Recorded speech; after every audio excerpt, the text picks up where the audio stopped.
I give up, made these companies rot. I have graduated with a master's degree in data science. It's almost a year and I have been jobless still. I did 7 interviews and was knocked out in all of them. You're not prepared.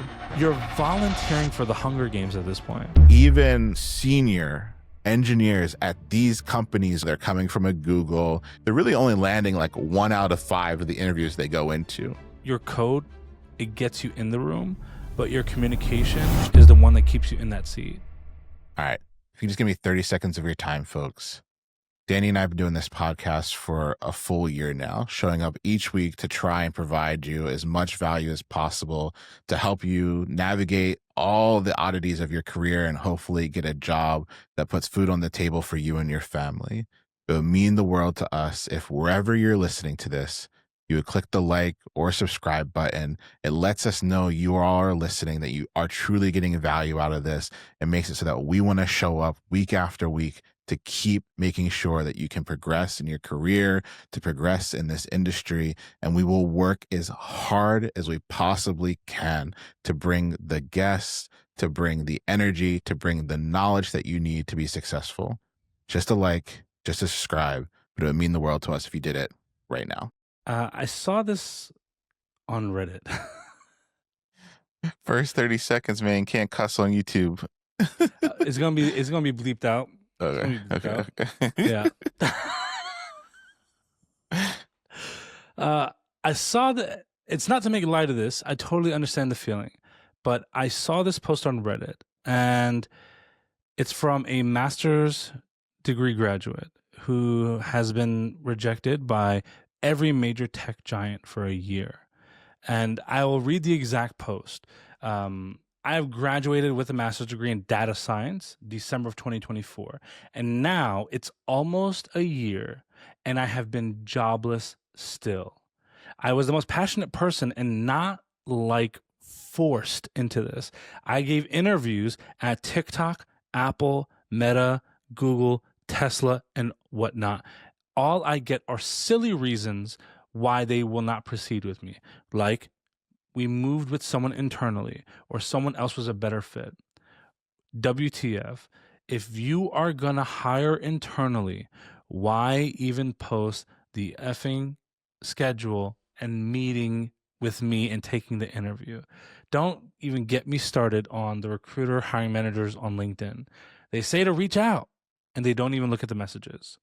I guess the tech world just favors dumb people who show off and not the ones who give a shit about getting things done or are passionate about their field of work. F this industry and may all these companies rot in an undisclosed location, but you know the location. I saw this. Wow. There's a lot I want to share on it, but I want to pair this with a comment that we got on YouTube, and that'll be the episode today. And this is also to let y'all know, we read the YouTube comments. So like, drop them, sometimes y'all are helping people out. You don't even realize it, but sometimes you're dropping such real comments that we feel like we need to reply to this. And sometimes the best way to do it is by making an episode around it. And so this one is from Felipe2FP, and it said, I did 7 interviews and was knocked out in all of them.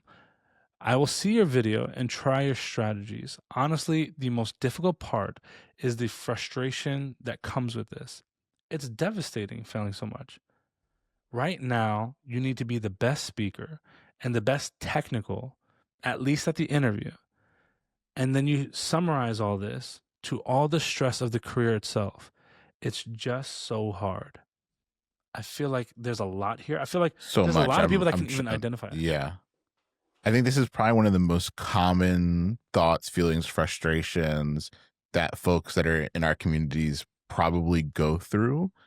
So much so that in all my courses, I've dedicated time to talk about this because I think it's the number one, maybe number one thing that a lot of learners have to go through. And unfortunately, it's kind of bookended. You go through it in the beginning, like when you're first learning, and you go through it in the end when you're on the job hunt, and you have to have strategies to manage it. So hopefully today we can talk about it, show that you're not alone feeling these things, but give you some like concrete steps that are going to help you hopefully overcome and get to the things that you want to get to in this space. So ready to dive into it. I think I have some like Yeah. initial gut reactions. Yeah. Yeah, I'll say if you're feeling that rage and you feel that despair, good. You now know that you're not by yourself. It's not Yep. a you thing. It's also, to a certain degree, it's fuel. Today, Leon and I aren't going to just tell you that it's going to be okay, because it may not Yep. be. There may need to be a very big reason for pivoting, understanding, adjustments. We're going to show you exactly why the system is the way that it is to a certain degree, but also how you're supposed to navigate this. I think that's going to be a very big one for a lot of people. And we're probably going to talk about one thing in particular. And I just want to set this as the tone right now. Stop chasing logos. And I think a lot of y'all, including the person that made the original post, is in this issue right now. And we're going to need to adjust and fix a bit of this strategy. But I have a feeling that if you start following some of this, it's going to be almost noticeable pretty quickly how much things adjust in your favor. Yeah. I think there's some level setting to be had with the first message we talked about. Two things immediately come to mind. The tone of the post, I understand, comes in a moment of frustration, a moment of deep reflection, probably over months of interviewing. But when folks are trying to hire, they're always looking for two things. Are you technically competent? And do I want to work with this person for the next 2 years? Individuals sometimes can tip their hand in how they are showing up in the process. And I would be very careful if I am letting these feelings out on Reddit, that I might be also letting some of these feelings and frustrations come out during the job search process as well. When you're 5-10 interviews deep and you're already feeling excluded, and you go into that next interview and you see the recruiter go, like it's hard in that moment to not let some of the emotion show out in those interviews. So some of the things I've coached folks in the past is like, look, you're feeling a lot of these like deep, sometimes even rageful moments. That's showing up in your interviews. Like I can see when we talk afterwards that maybe the interview is picking up on some of that energy of like you not being the person they want to work with for the next 2 years. And so you have to be very careful to not let those thoughts, feelings carry into the interview process. And for some, that's easier said than done. So it's one thing I always want to bring back to mind is, look, you're playing 2 games. Am I competent? And do I want to work with this person for the next 2 years? The other immediate thing that I saw, just based off the companies and what Danny was hinting at, you're signing up to play for the best teams in the world. And it's worthwhile to note that even senior engineers at these companies already really only do around 1 in 5.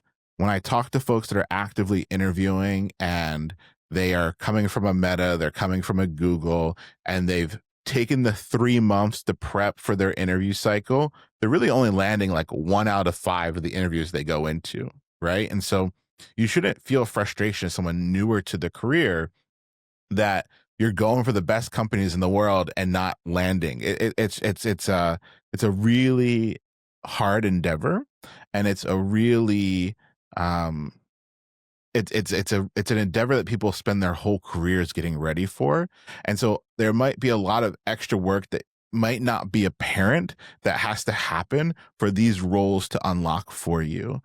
In our community, 100 devs, we say 1 out of 60. I've never seen someone go through 60 referral or 60 networked in applications and not get a job. The longest it took somebody was 54, and they had to be a monster to get through all 54, but they got the job. They're gainfully employed as a software engineer, right? Like that's what it can take for some. And so we call that 1 out of 60 the journey through the trough of sorrow.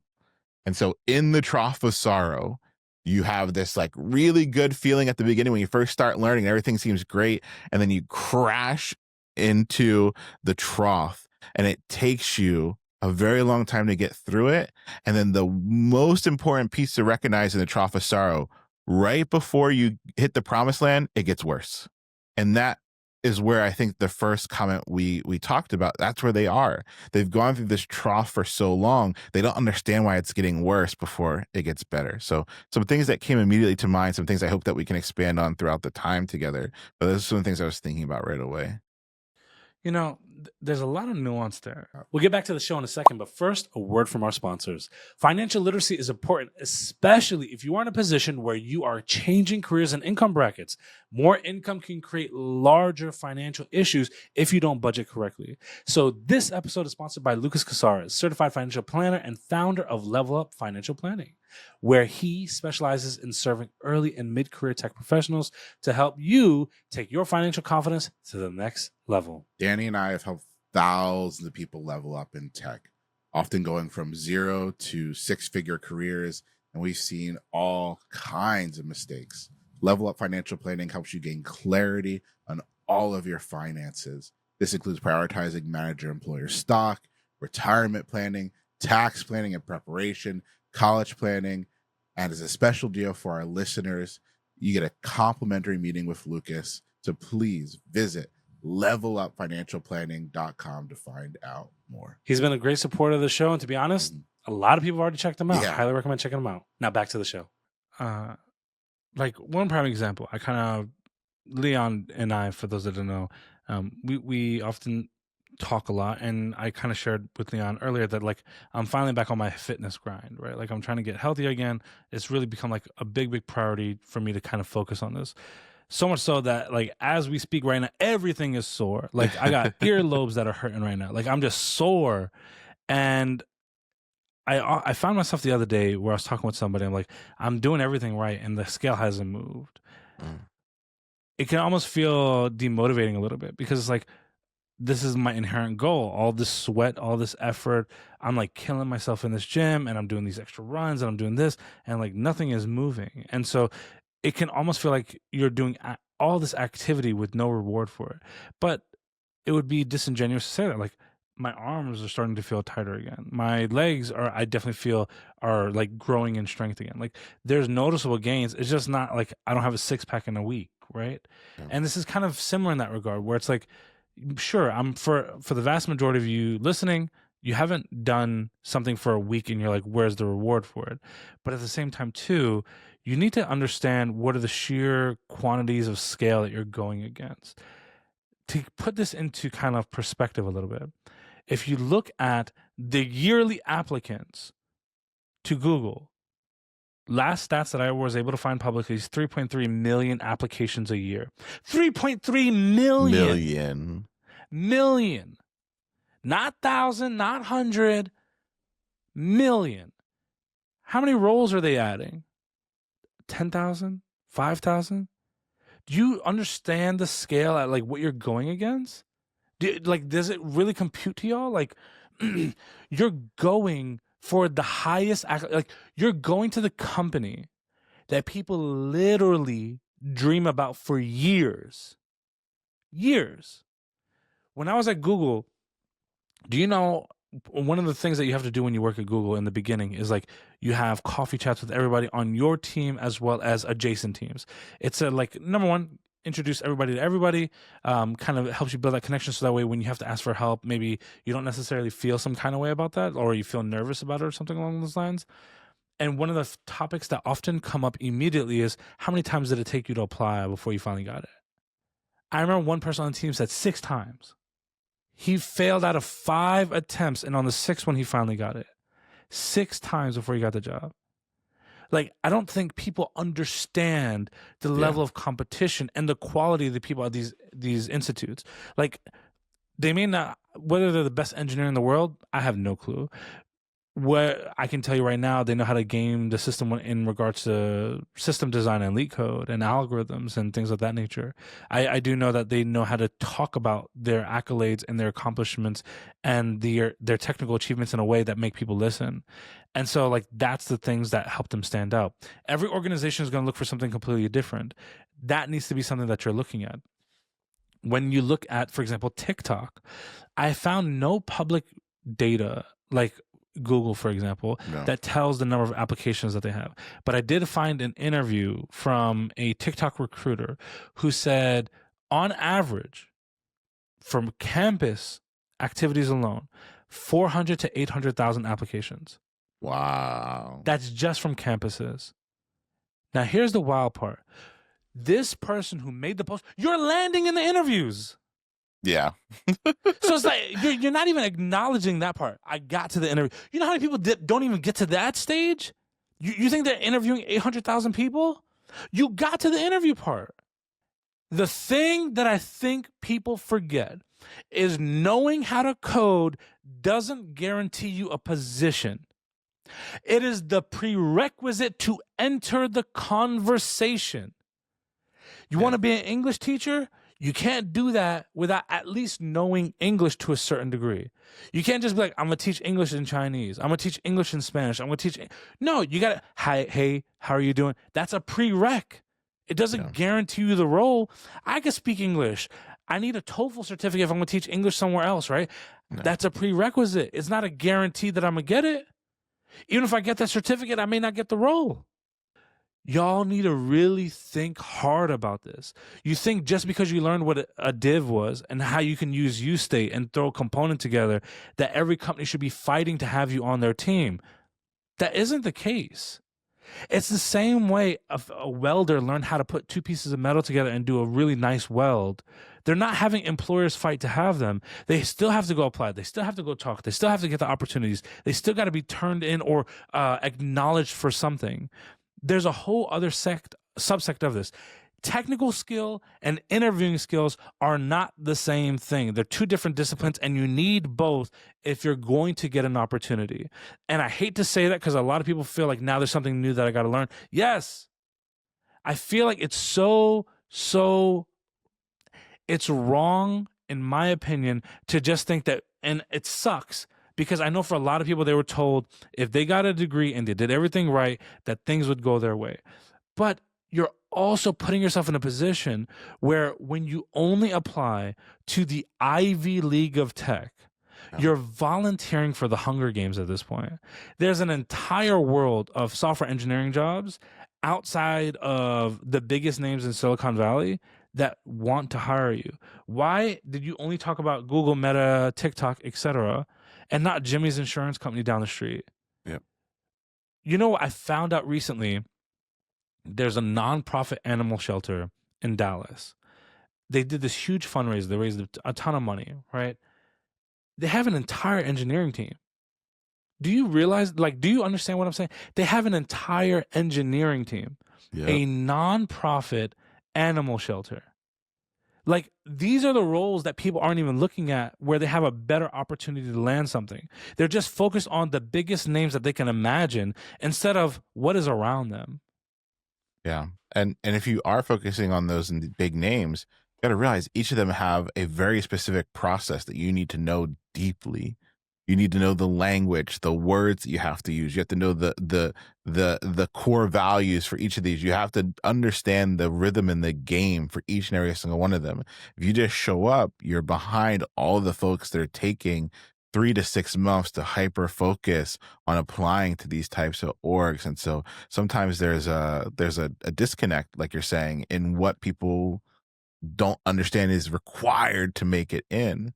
And then there was another piece that was in there too that was pretty interesting, which was the why are they even posting the job if they're doing internal recruitment?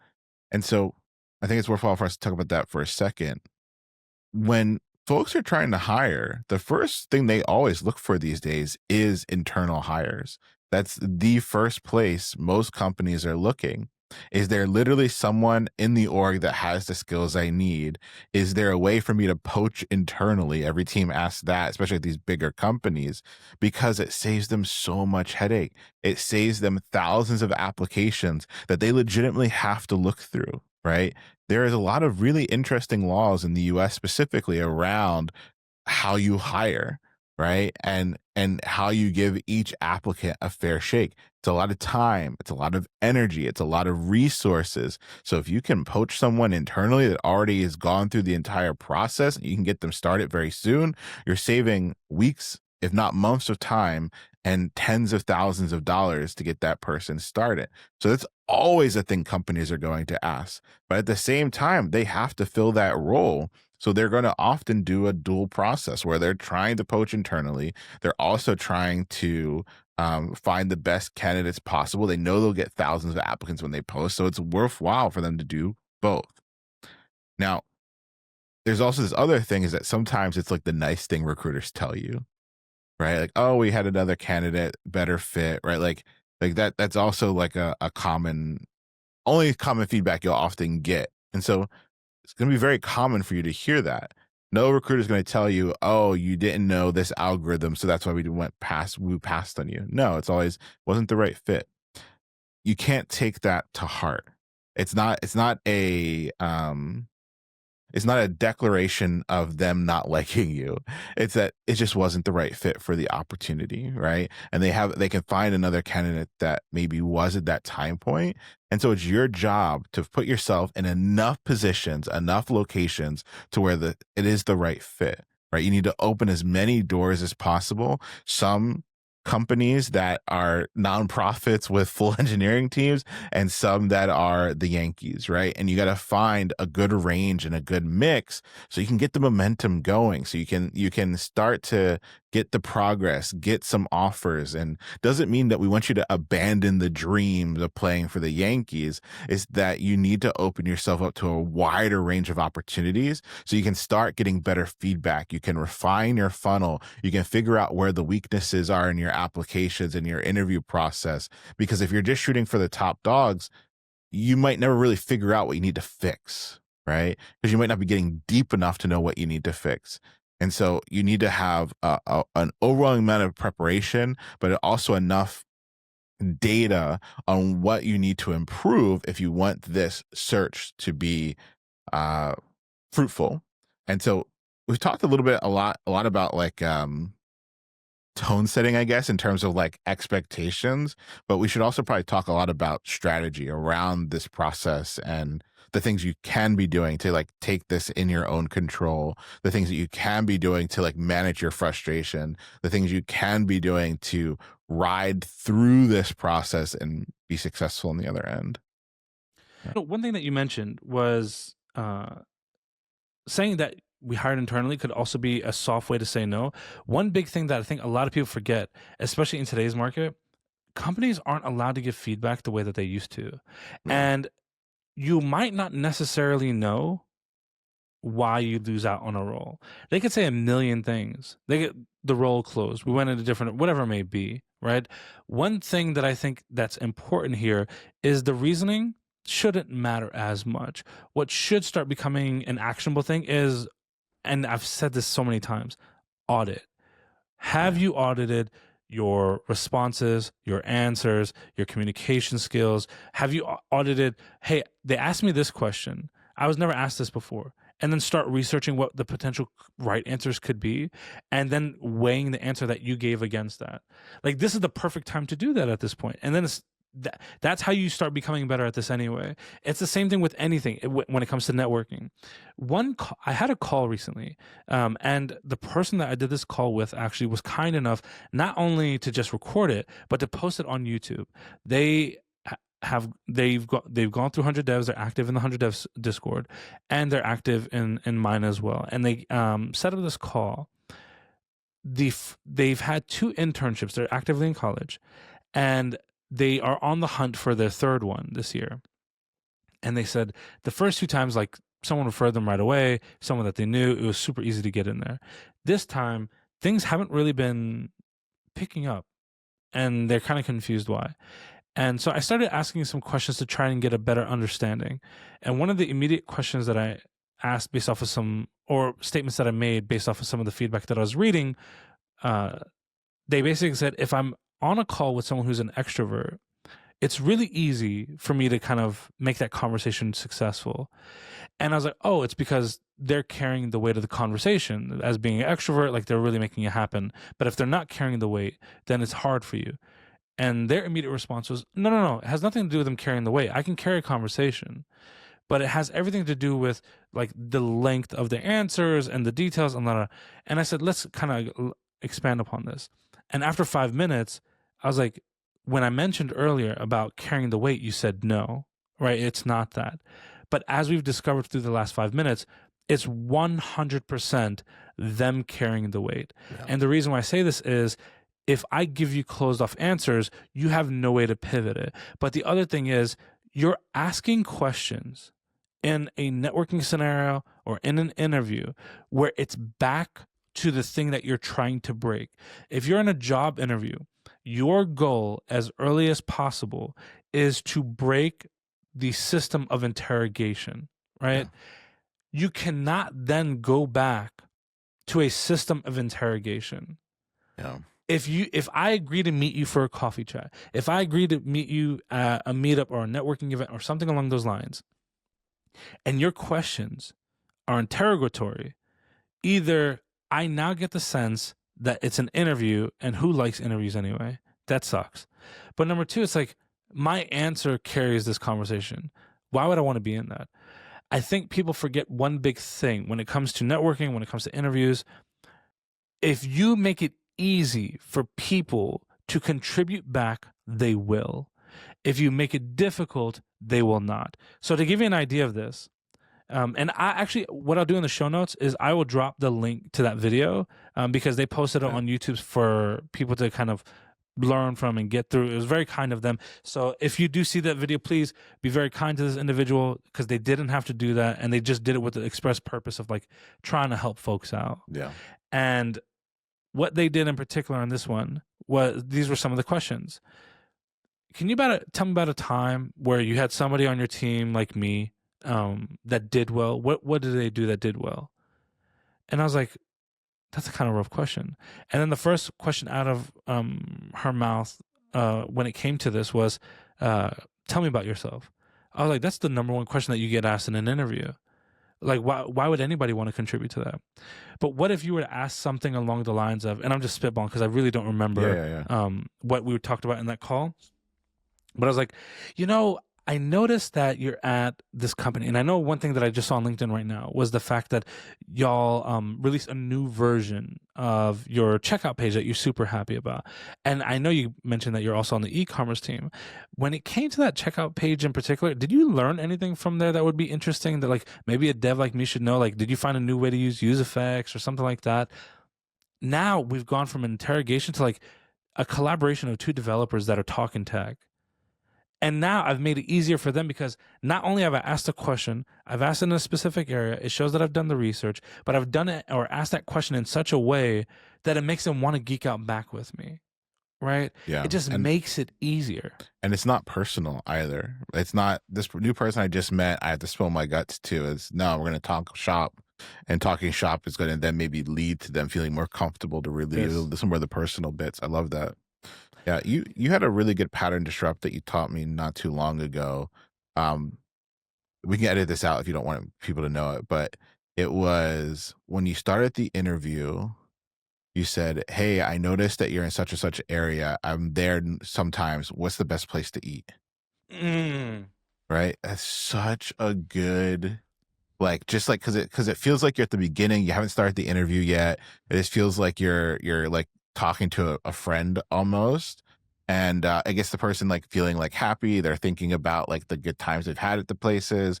And it's like a good start question. And then if you're good enough to like continue the conversation after that, it's a complete pattern disrupt. And it's just like there's so many little moments where you can do that. And so there's so many tactics that you can have to like have these conversations. And that's what makes sometimes it really difficult to talk to folks about this. It's like, oh, you don't realize that there's a game to be played, and you need to understand that some people are playing it at a very optimal level.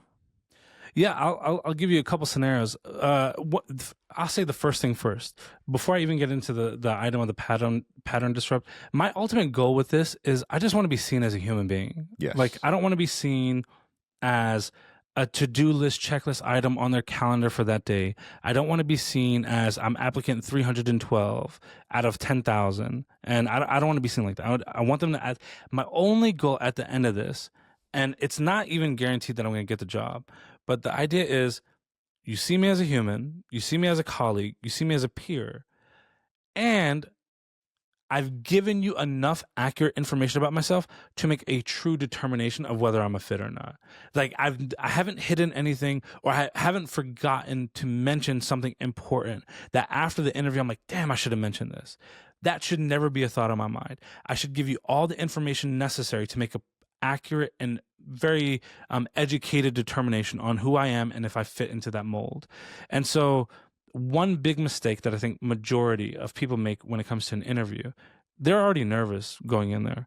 But when the interviewer says something along the lines of, hey, how's it going? How you doing? How your day going? And they're like, oh, it's going great. Just, you're going well. Just, it's another day. That's terrible. Like, you have an opportunity right now. You should be saying like something to create that human connection.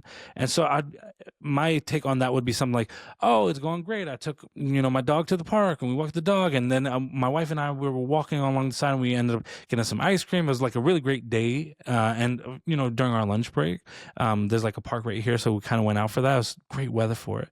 And so I ended up coming back home and I feel kind of like refreshed and revitalized. Got some of that vitamin D from the sun, feeling good.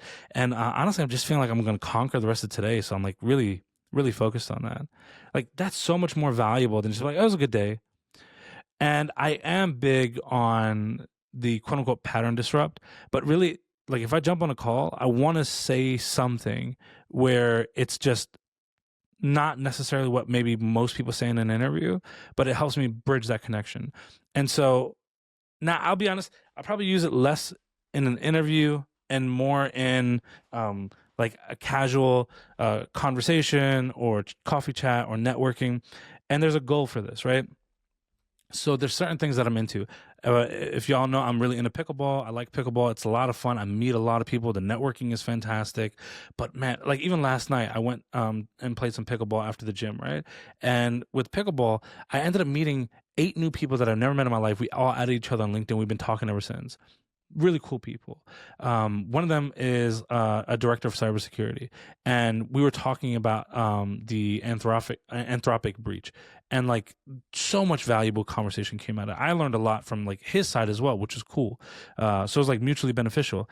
But one thing that I often ask in the beginning is like, hey, before we kind of get started, I was really curious. I was just on a call with my buddy Leon, and we were talking about hot pot, and he loves hot pot, and he loves this one type of seasoning that they really use. And I'm just curious, like, when you think of really great food, like if you're like, I know if I go to this one place, this is going to be like the go-to meal of meals. If I have someone visiting from out of town, I want them to have one meal that without a shadow of a doubt, they're going to think about after they leave. What is that place for you? Number one, notice how I didn't just say, what's your favorite type of food or where's your favorite restaurant? It's like I added more to make the carrying of the weight of the conversation not on them at all. Now they're like, oh, if somebody's coming from out of town, yeah, I got to take them to this place. This is like the number one place that I take them to. And you got them also in their mindset of like, oh man, that would probably be good for dinner or something like that. I haven't had that place in a little while. Yeah. But then at the end of the call, I'm like, well, look, I know I talked about Leon and we were talking about getting hot pot, but the place that you mentioned sounds phenomenal. Would you want to go grab dinner with us over there sometime? Or would you want to go hang out over there? Like, it's just going to be me and another dev like you just hanging out. Like, would this be a cool way to kind of do that? Would you be interested in that? Overwhelmingly, you might get the answer of yes. But here's one thing that I learned recently. I invited like 50-ish people to this like pickleball thing that we were doing, right? And of the 50-ish people that I reached out to invited, only really 5 said yes, right? But what I ended up noticing is like the other 45 noticed that they were invited. Yeah. And without me probing or asking, they started coming to me with things. Like they felt like they were included. Yeah. It started this whole level of communication, which was great. If all 50 said yes, that'd be phenomenal, right? Like that'd be such a cool party. Like we take over the whole place. Yeah. But only 5 showed up. So it's like a small group. We still hung out. We had a great time. It was a good moment. But the other 45 were like, man, thank you for inviting me. I can't make it. It's an open line of communication anyway. Yeah. But they now felt like they were included in something. So much so that they're now engaging with me instead of me having to go out of that. So now I got all these developers that I never really engaged with before. They haven't come to a meetup or anything like that are like I'm now actively talking with, which is a great way to kind of do things. And what's the best part is like they're all starting to become active in my Discord, the Commit Your Code Discord. And so now it's like we have all these great devs with all this experience that are now coming and like sharing value and answering questions and giving back. And like, we started doing like these mock interviews that we called the DSA challenge. And you have them even popping into that, like, oh, it would be a good way to do it like this. And it's just so much great collaboration that now comes from that. And it all just came from, hey, we're going to play pickleball. Do you want to come? Danny, you're mentioning all these things, pan, disrupt, pickleball events. I thought if I got the degree, I would get the job. Like what's going on here, right? And so I can hear on the other end of the podcast either like extreme despair or seething in some individuals. That kind of goes back to that YouTube comment that we saw around the idea of like, hey, do I have to be the best at all these other things to get the job? And I think hopefully we're peeling back some layers to show you that there's other things that you do have to be focusing on if you want to get the job or to open up as many opportunities as possible. And if you can get good at some of these techniques, they help.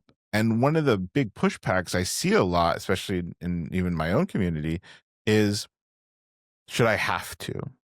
Should I have to play this game? Should I have to?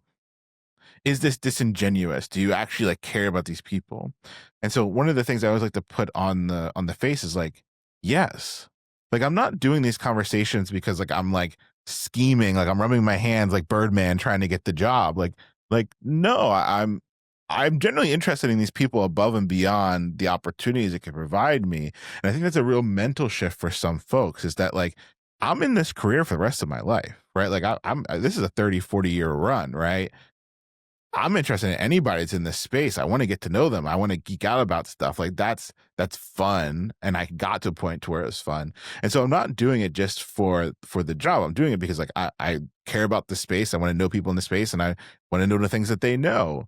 And the moment you can make that mental shift that it's not just about the job, but it's for the rest of your career and the relationships you build in that career are meaningful, it makes it feel a little bit less yucky and more of like, oh, this is just something fun I could be doing that has really positive outcomes, right?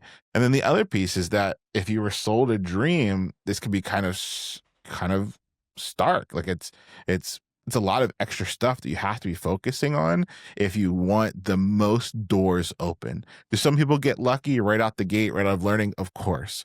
But we're here to show you what doors to open, how to open them, because when you start doing it, more opportunities can walk their way through. And so I think it's just worthwhile to like maybe speak for some of those feelings I know folks have when we discuss these topics, because it can be frustrating if this is your first time really hearing this or understanding, oh, wait a minute, there's this whole other layer I haven't been exposed to that I have to get good at. Yeah, and this is fair, right? Like, no one should ever have to feel like they have to do something. And the reality is, you don't have to do this. Don't do it. It's completely up to you. One thing that I often think about is, you don't even have to have a resume. People have been hired in the past without a resume. But the more of these items that you do, you exponentially increase the likelihood of you landing something. I often try to remind people that your code, it gets you in the room, but your communication is the one that keeps you in that seat. And so what are you doing to kind of bridge that, right? And I think a lot of people forget that aspect. And the other thing that I'd say too is kind of going back to the YouTube comment for a moment. They mentioned, what did they mention specifically? Let me read it again. I did 7 interviews and was knocked out of all of them. It sucks, right? And the one thing that I want to come back to is like rejection, especially like from an interview, but rejection just in general. It's just data. It's not a diagnosis of your worth or your value or anything like that. I always go back to the same adage. There are almost 8 billion people on this planet. You just need one of them to fall in love with you and give you the opportunity that you're looking for. You just need one person to see what it is that you see, or what you can do, and just kind of go from there. And so don't let a letter from a recruiter determine like your self-esteem, your self-worth, all that good stuff.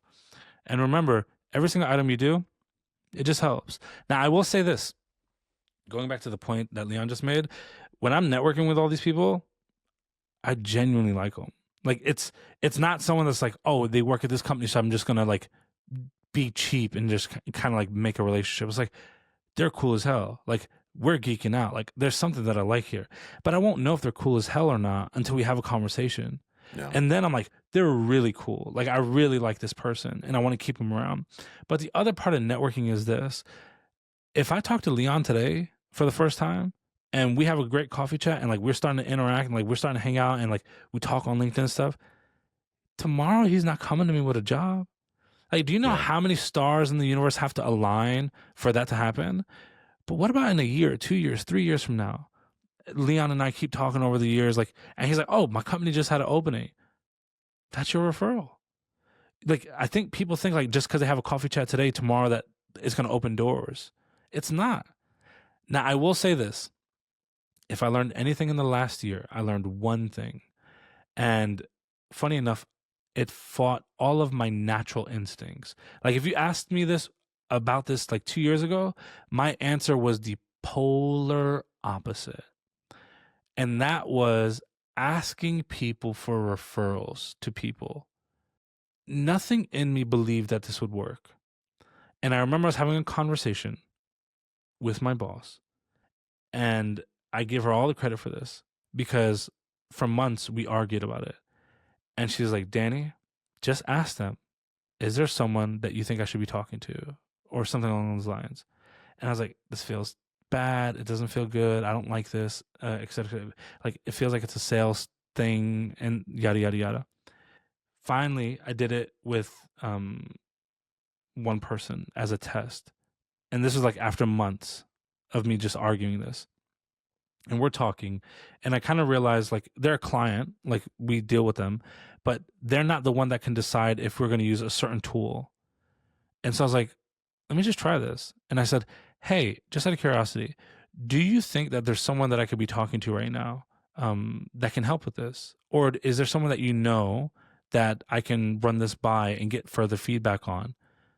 And within a minute, they were sending the email with me attached to it.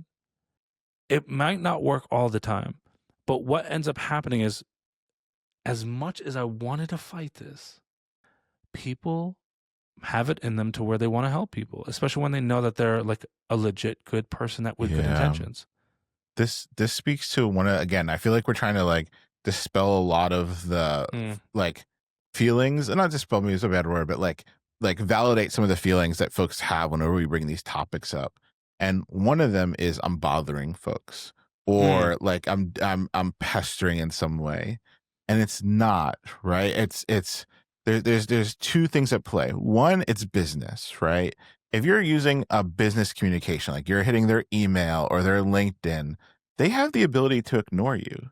They can click a button and it disappears, right? They can block if they want to. It's very different than like showing up somebody's house, right? Like there's levels to it. And so people that are professionals expect some sort of professional communication. They know that people will reach out when they need it, right? Like, and they've also probably done it themselves. Like they understand that there's a way that there's a way to ask nicely, and it almost always received well. And so when you're making that leap to say, is there anybody I should be talking to? If you built a relationship, a lot of times the answer is no. But sometimes it's like, actually, I've been thinking about connecting with Bob for a while. Like, let me do the thing. Like, you just gave me the room to do the thing I was probably already thinking about. And I think some people are surprised once they start making these asks, all the good things that can come their way, especially in a business context. Personal is a little bit different, but professionally, people want to be helpful to other professionals. And so I talk about this a lot, I think, about like how I've overcome some of these like ideas of rejection or asking for the things that I want. And for about a month every single year, I'll do a form of like rejection therapy where I always ask for a discount. So whether I'm at Starbucks, Target, whatever, I'll ask for a discount. I have to. Anything I buy, I have to ask for a discount. If I buy something off of Amazon, I have to message the seller or Amazon support. I have to ask for a discount. And at first it seems silly. It feels like no one's going to give you a discount at Starbucks or Target. but the number of good things that have happened to me when I start doing this experiment is off the charts. At Starbucks, oh, I can't discount it, but actually we have this pastry that no one is going to eat, so it's yours. Free. Got that happened. I was at Target and I was like, hey, can I get a discount? And I had formula. And so this person was like, oh, you have like formula in here? I'm going to do everything I can to help you. They pulled up a competitor, got the price match, and saved me like a lot of money. And so just the moment I started asking, good things start happening. Same thing happens in a professional context. It's nothing if they say no, because that's normal course. But when they say yes, wow, the things it can unlock, the things it can do for you. So don't feel this like tinge of uncomfortableness around making direct asks. People actually rate you as more favorable. They rank you as liking you more when you ask for favors, because if they say yes, there's something internal to our brain chemistry. It's like, if I'm saying yes, I must like this person, and then they do it. And so I think it's a really important piece to bring up, that like all these things you can test. Do you need to do every single thing that we're asking you to do? No. But the more you do, the more doors you open and better things can come their way. You know, it's funny. If I wanted rejection therapy, I would just apply to a job with Easy Apply on LinkedIn.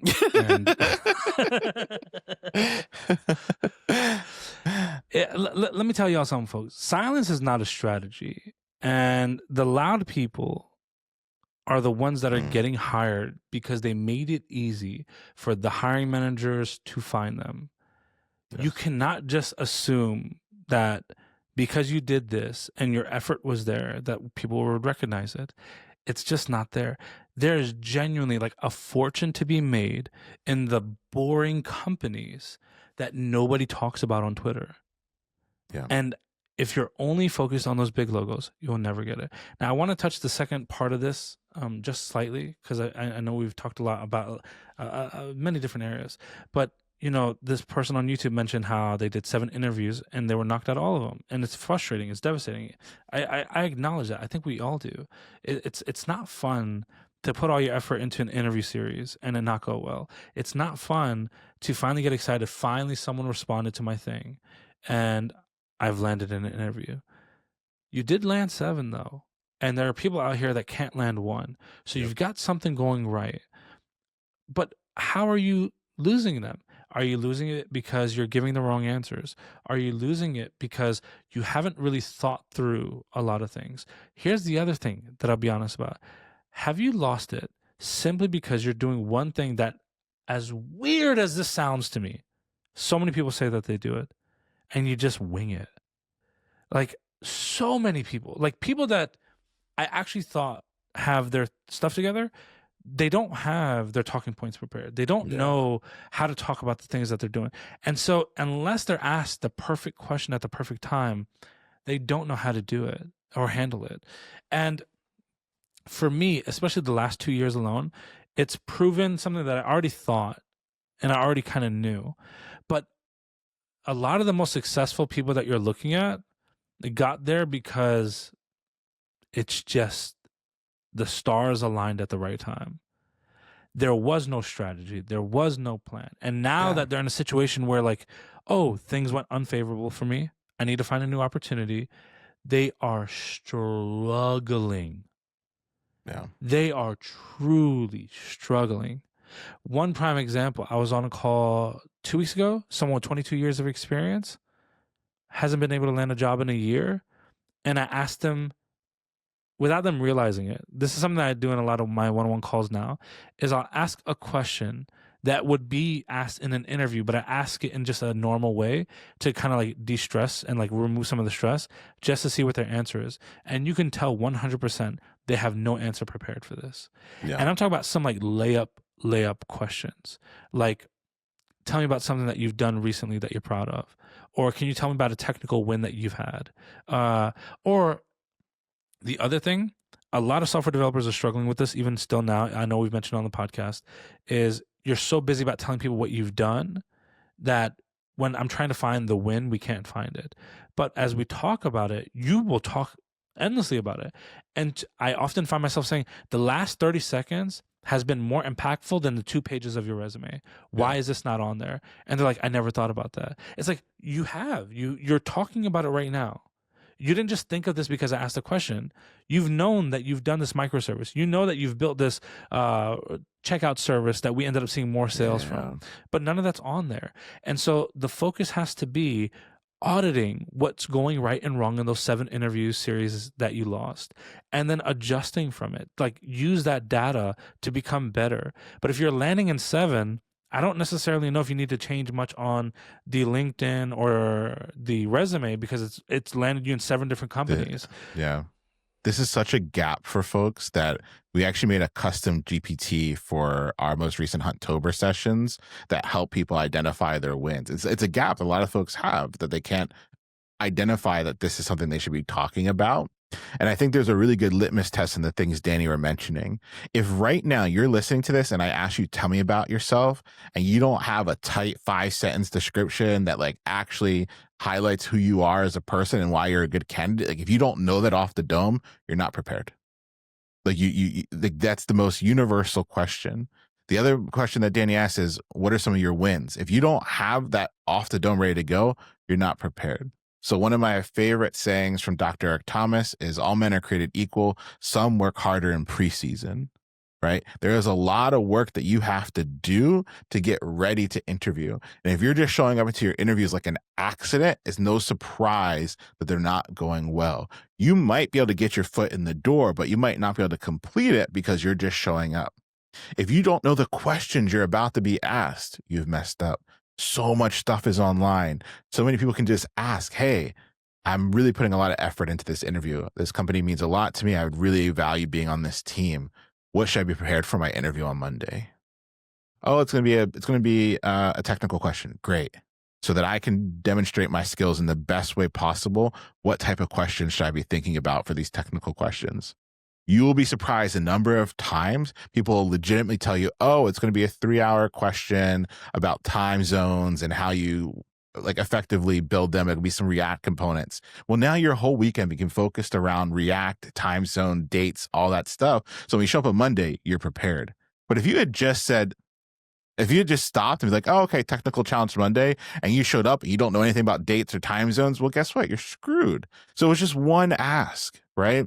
It was one ask to not show up like an accident, to always be prepared going into these interviews. So some folks work harder in preseason. You have to put the time and energy into showing up into these spaces and having the answers prepared and knowing what you're walking into. And if you don't know the answers to the things that we just talked about, and you keep showing up into interviews without any idea about what's about to happen, you have some really concrete things to fix about the way you're approaching the job search that will lead to some amazing returns going forward. I'll be honest, interviewing is exhausting. It is so exhausting, especially when you're doing a lot of them. It is exhausting. And I know you are looking at the people getting hired and thinking, tech literally just favors the show-offs.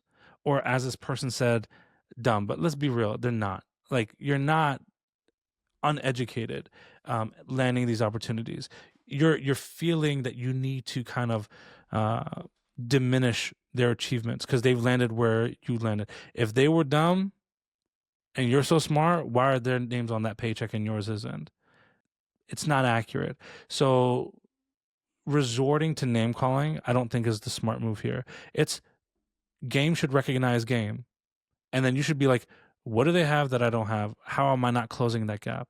You're really missing the mark there. But let me tell you something about those show-offs. They didn't get the job because they were loud. They got the job because they refused to be invisible. They did the things that they were supposed to. They talked about their accomplishments. They got in front of the people that needed to get in front of. They got the referrals. And remember one big thing about a referral, it doesn't guarantee you employment. It gets you through the door. If you can get through the door without the referral, cool. You got in the same place. But for the vast majority, it's really hard to get in there without that referral. So if you're already in the door, start going to the next steps. Stop thinking about how to get there at that point, right? I would say the big thing for me when I come to this is I know you're frustrated. I know you're devastated. I know it's tiring. Good. That means you are close and you're actually making some movement in the right direction. You don't get that frustrated unless you know deep down that you deserve this and you're better than this. Be that. Acknowledge that. You've already endured 100% of the pain and exhaustion. You've taken the hits. Why would you walk away and give up right now before you finally got the reward for all the effort that you put in? A master's degree is how many years? Then on top of that, you've interviewed for and been trying to get a job for 2 years, but you haven't really audited things, but you've landed in these companies. Don't let your suffering be for nothing. Stop aiming for the highest points of high points and start aiming for the people that aren't necessarily talked about on social media. This isn't about coding tests, in my opinion. This needs to be thought about indifferently. It's like, this is about your mortgage. It's about your kids' braces. This is about retiring your parents. Like, you're not just fighting for a job title. You're fighting for the life that you've wanted to build for so many years. Why have you forgotten that? Why are you not acknowledging it? Why do you want to give up? Fine, give up. The only guarantee that I have for you in this life is that when you give up, the thing is over. Like, everything is done. But even if you're still chasing after it, even at the pace of a turtle, everything is still alive. Everything is still active. There's a chance for something to go on. But as soon as you finally say, I'm done, it's over. Do you know how many people over the last several years that have come to me like, I quit for 3 years and I regret it, and now I'm back? But it's like, can you imagine where you would be if you stuck to it for that period of time? How much you would know, how much you would have secured, how much you would have built within those 3 years? You've lost all that. And now you're trying to give up and you're like, oh, I lost these 3 years and I got to catch up. Now you've just added stress onto yourself to where you're in a losing battle from the get-go. You're terrified of saying the wrong things. And because of that, when you get in these scenarios, you say nothing. And I'll be honest with you, silence is expensive. It's costing you everything. Speak up even if your voice shakes. You know what's one prime example of that?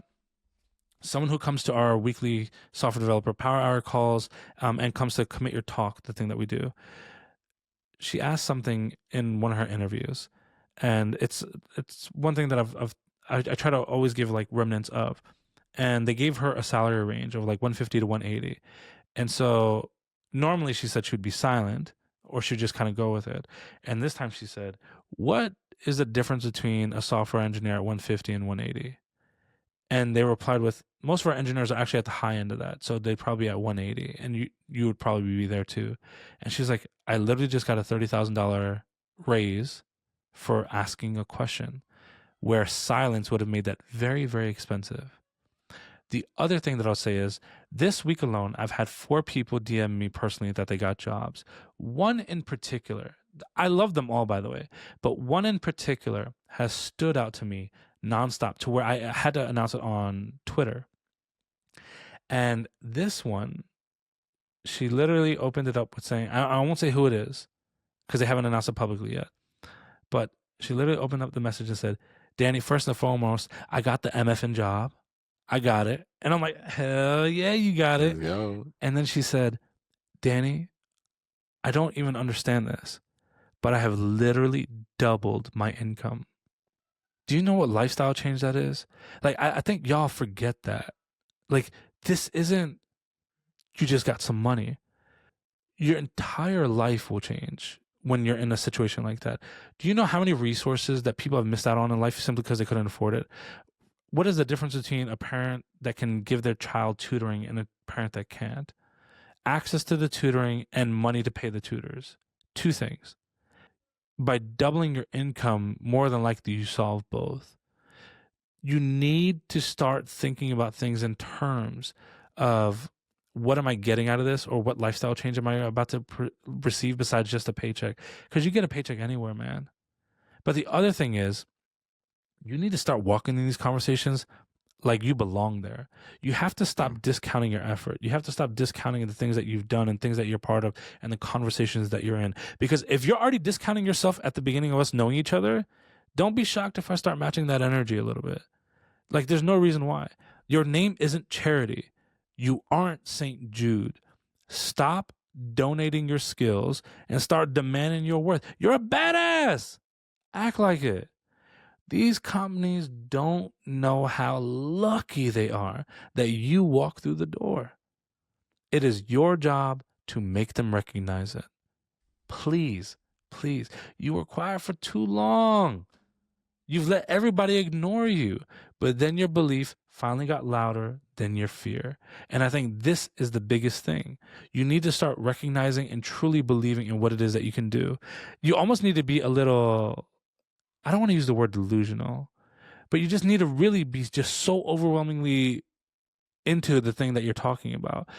And one prime example of that, at this thought, you know, great company, great engineers. And I literally got to the point where I saw all of our successes to where I was like, I feel bad for anyone that isn't using us. Like, consultants are a dime a dozen, they're everywhere. I genuinely feel bad when a company goes to somebody else because I'm like, you're going to be back here in a year talking about how you didn't like what you got. I know that's the same way for me if I'm talking to a company as a software engineer. I'm like, I totally respect your decision. I feel bad that you went that way because I know I can contribute meaningful on the team. I know I can rise to your occasions. I know I can be an amazing communicator, an amazing team player. I know I can bring what you need. I know I can execute at a higher level. I know that I can understand your standards. I know I can understand your style library. I know I can meet the needs that you have. I know I'm going to get promoted. I know I'm going to get a raise. I know I'm going to start as a junior, and I know I'm going to be a mid, and I know I'm going to be a senior. Like, my goal ahead in life has never been to be a junior engineer.